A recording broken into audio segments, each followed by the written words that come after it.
Welcome to Love Lies Chronicles.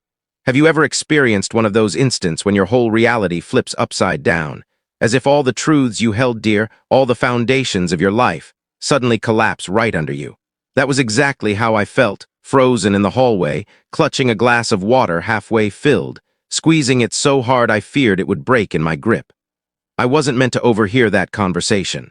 I was simply passing by the bedroom, our shared bedroom, heading toward the kitchen when I caught my wife's voice, tender and private, clearly not intended for my ears. I don't even feel like embracing him these days.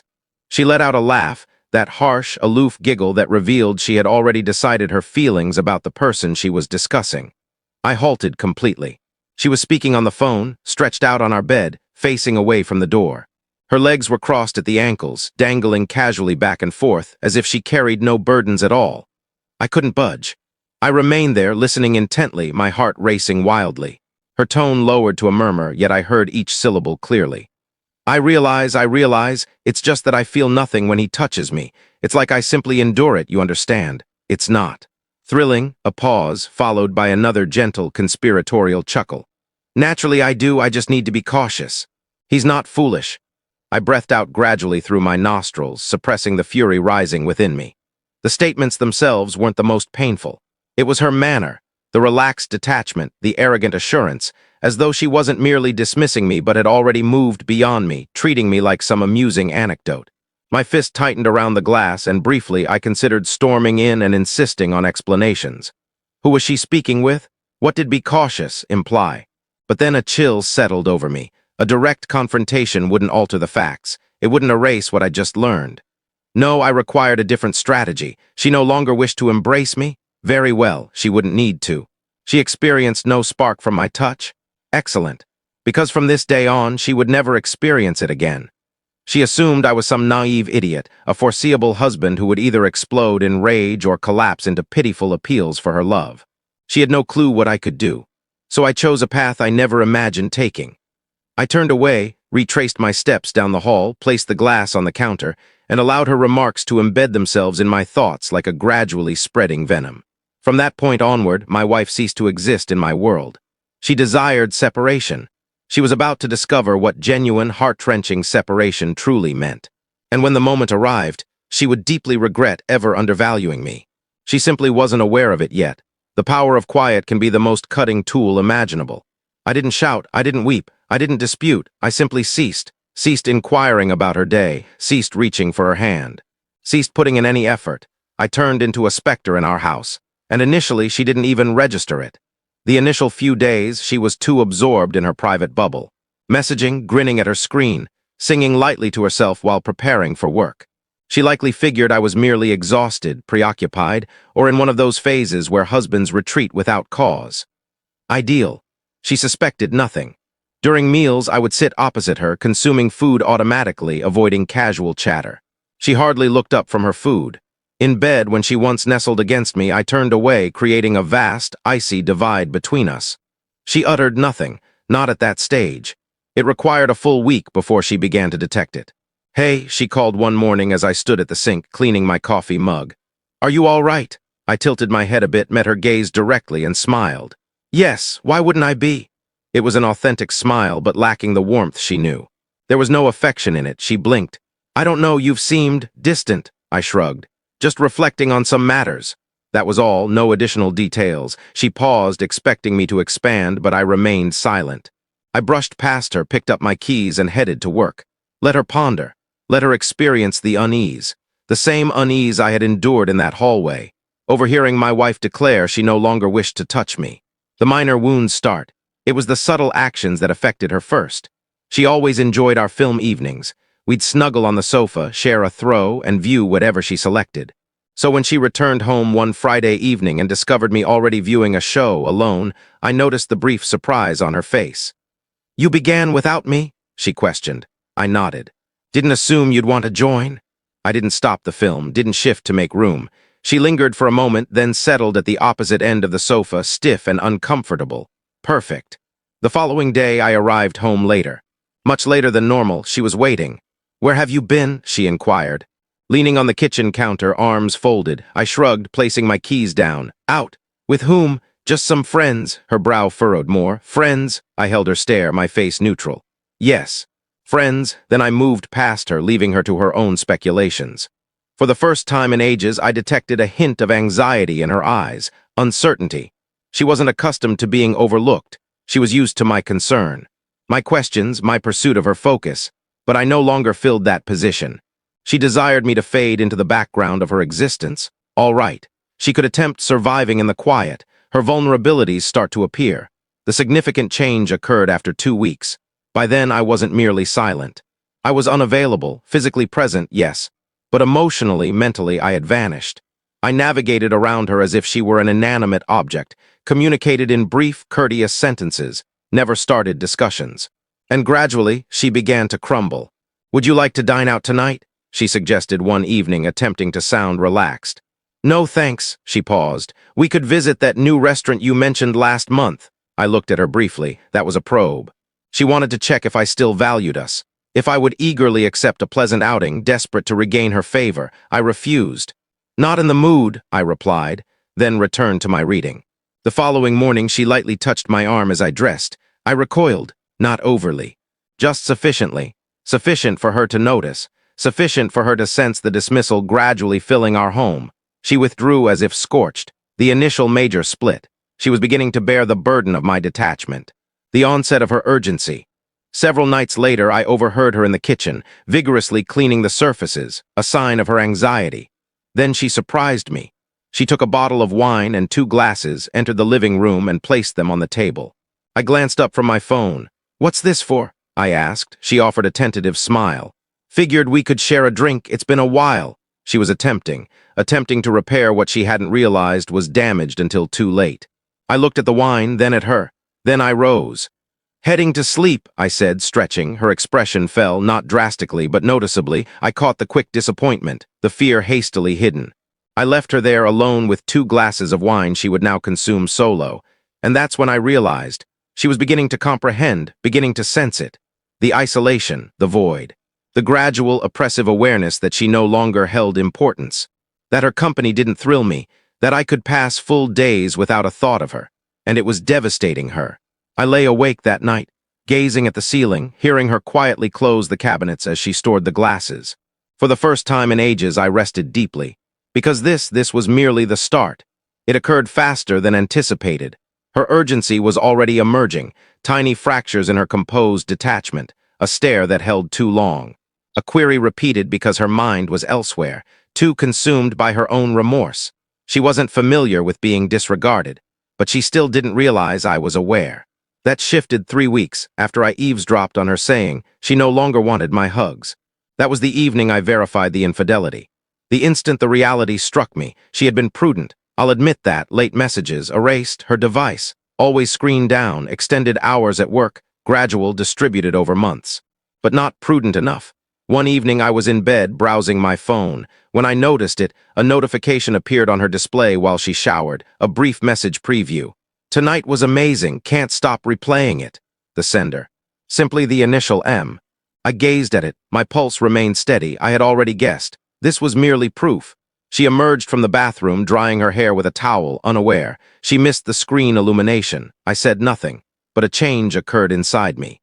Until then, I had engaged in a gradual strategy. Emotional retreat, allowing her to experience the consequences of her actions. But now I possessed advantage. Now it was time to shatter her. The initial direct attack. The next day, I reported ill to work.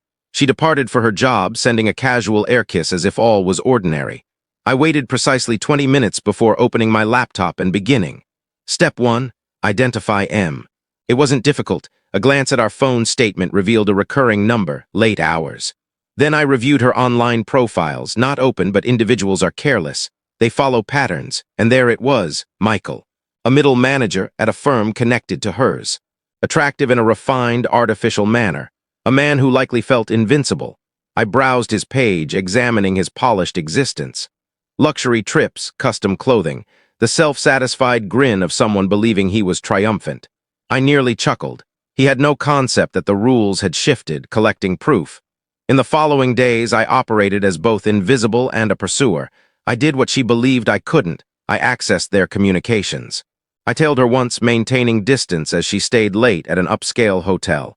I even attached a compact GPS unit to her vehicle. Nothing unlawful, just a basic tracker showing her locations.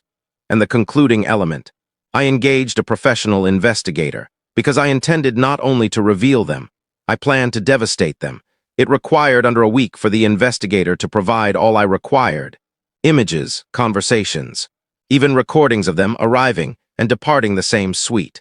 I possessed everything, and I could have confronted her immediately, could have flung the proof at her, observed her falter and plead, trapped her in her deceptions, but that would have been too merciful. She had gradually ruined our union.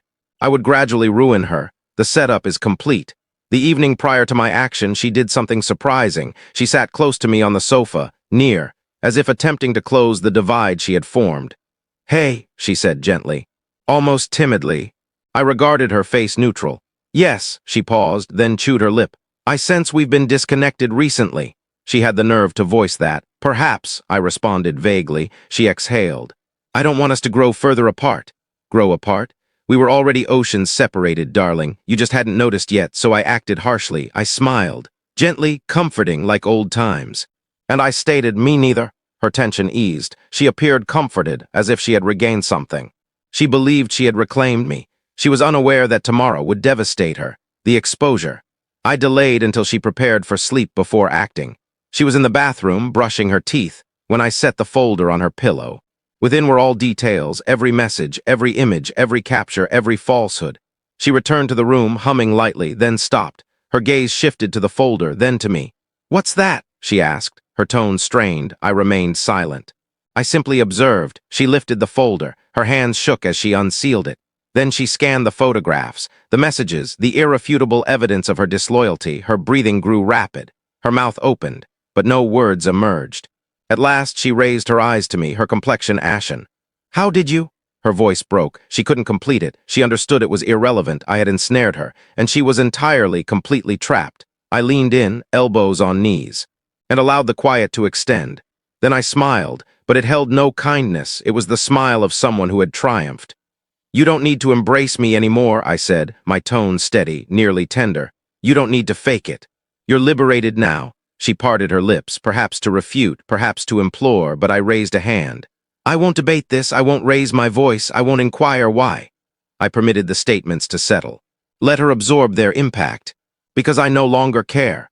The decisive strike. The ending. She drew in a sharp inhale, eyes moistening, her grip tightening on the folder as if it could shield her from the chaos she had unleashed. She had anticipated fury, a confrontation, perhaps even frantic appeals. What she received was absolute apathy, and that shattered her, because in that instant she understood she had already forfeited me. Remorse is a gradual toxin. It doesn't destroy quickly. It persists, infects, expands until it engulfs all. I recognized the instant my wife viewed the proof, the instant her breath caught, her hands quivered, and her face lost all color. It had started. The disintegration, the remorse, the steady, unavoidable ruin of the existence she believed remained hers. And I intended to witness every moment, the initial indicators of alarm. She attempted to dismiss it initially. I could observe her mind racing, searching for a way out. A fabrication to conceal her deeds. "Wait," she stuttered, raising the folder as if she could delete its contents. "This isn't. You misunderstand. It's not as it appears." I chuckled, a true, sincere laugh. She recoiled at it. "Not as it appears," I echoed, shaking my head. "Please, don't demean us both."